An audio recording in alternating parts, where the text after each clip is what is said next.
Good morning, students. Myself, Dr. R.P. Bhavri, Assistant Professor, SPC Government College, Ajmer. आज अपन बात करेंगे BCom part third में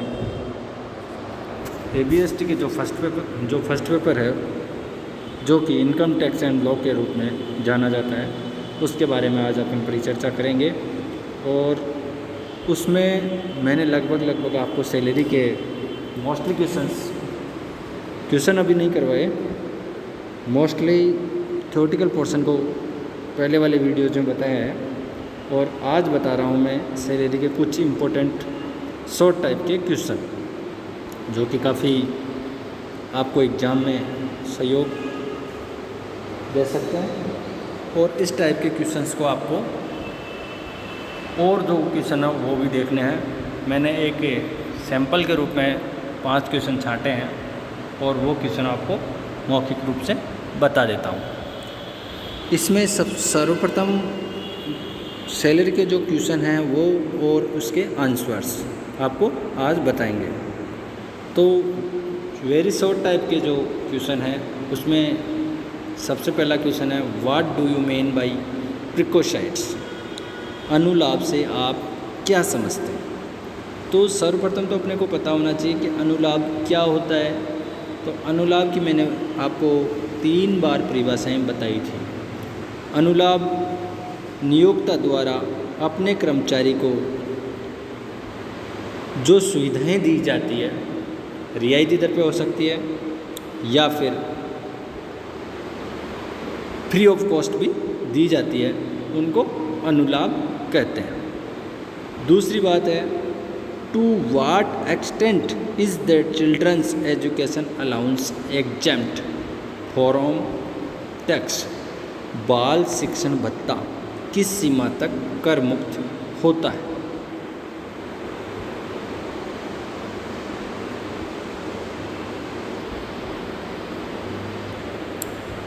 बाल शिक्षण भत्ता किस सीमा तक कर मुक्त होता है?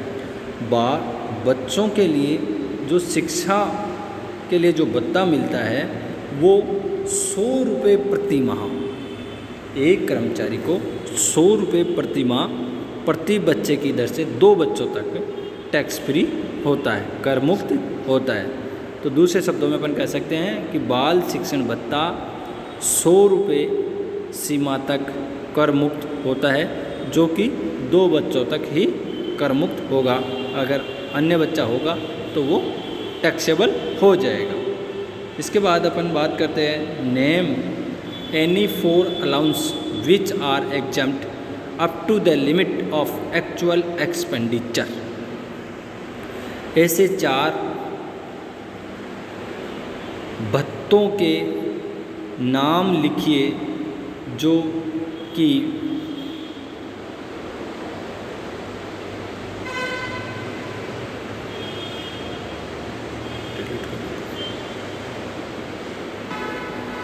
ये बच्चे टाइप हो गया है, इसको भत्ता बच्चों को छोड़ दे के ऐसे 4 भत्तों के नाम लिखिए जो वे राशि तक कर मुक्त होते हैं। तो इसमें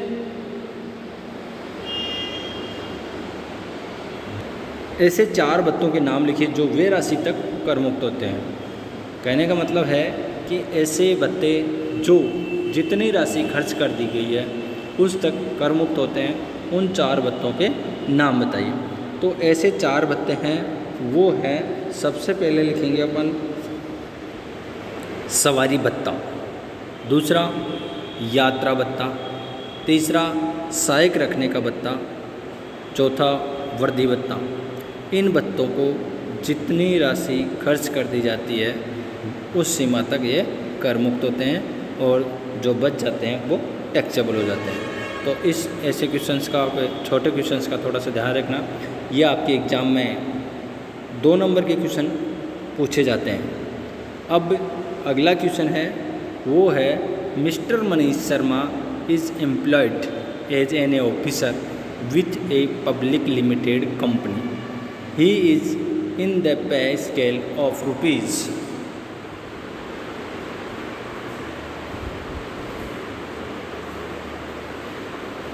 16,824,000 since 1st September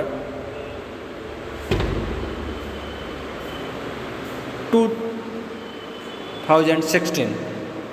Calculate his basic salary for the assessment year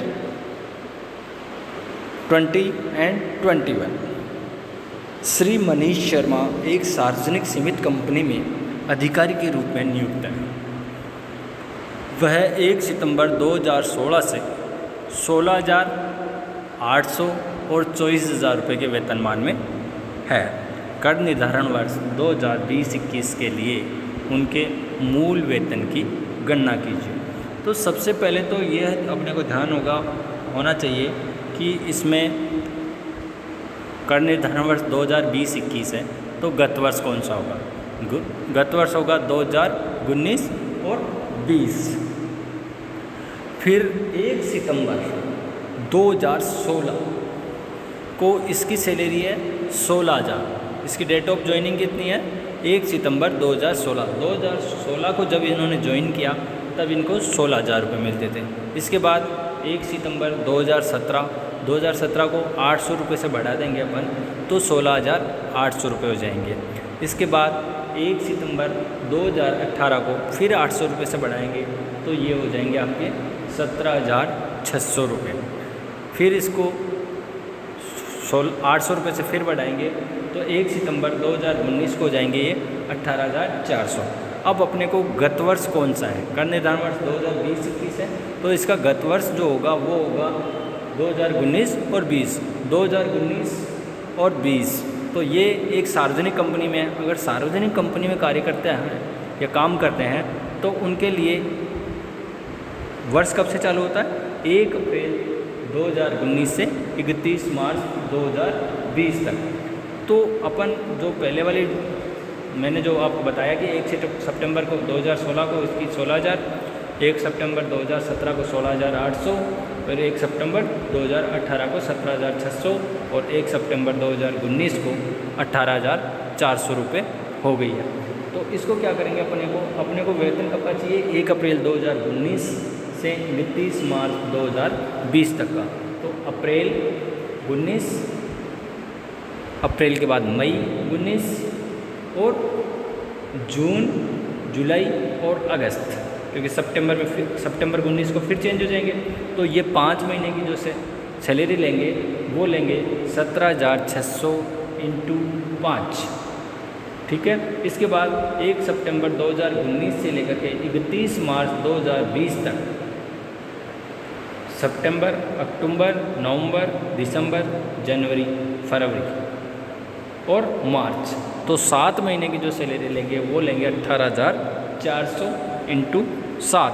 18,400 को 7 से जब मल्टीपल करेंगे और 5 से करेंगे 17,600 को, इनको मल्टीपल करेंगे तो 17,600 को 5 से गुणा करने पर 88,000 आएंगे और 18,400 को 7 से गुणा करने पर 1,28,800 आएंगे।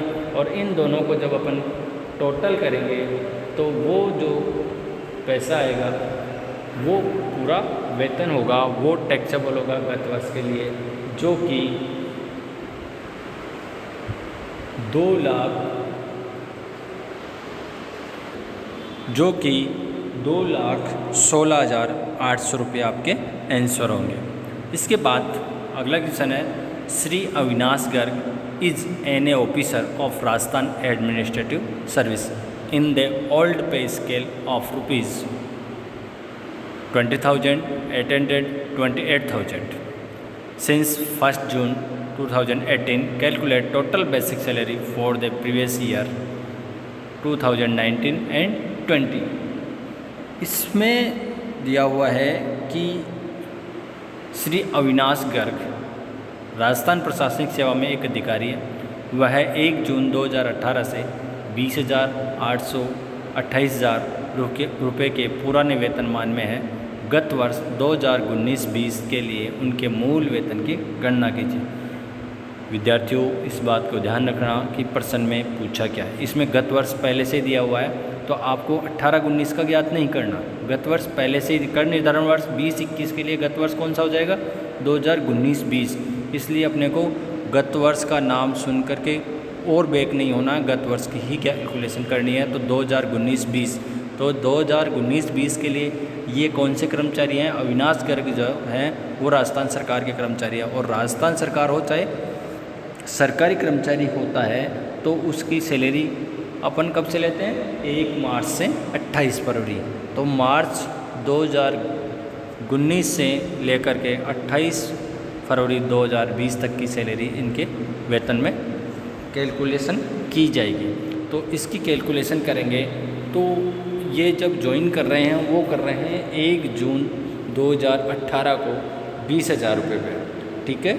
और अपने को चाहिए कब की सैलरी 1 मार्च 2019, तो मार्च और फिर इनको इंक्रीमेंट जो लगेगा वो लगेगा 1 जून 2019 को।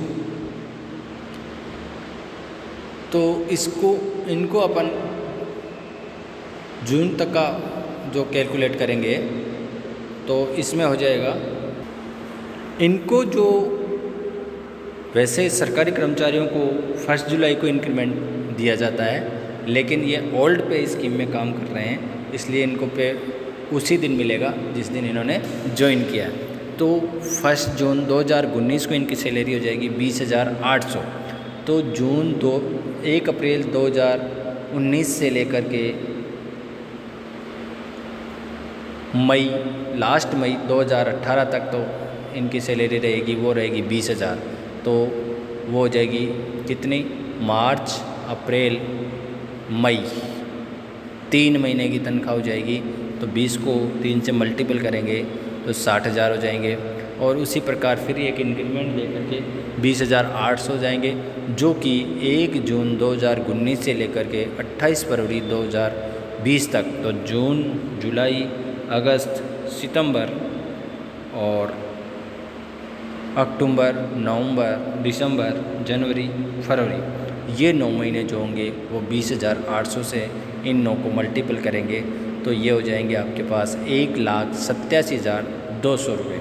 और फिर इनको जब योग करेंगे तो ये गत वर्ष का मूल वेतन होगा, वो होगा टोटल करने पर 60,000 प्लस 1,87,200, टोटल हो गए 2,47,200। इस प्रकार से ये मैंने आपको 5 क्वेश्चंस बताए हैं जो आपके काम आ सकते हैं। Thank you. आज के वीडियो में इतना ही। Thank you.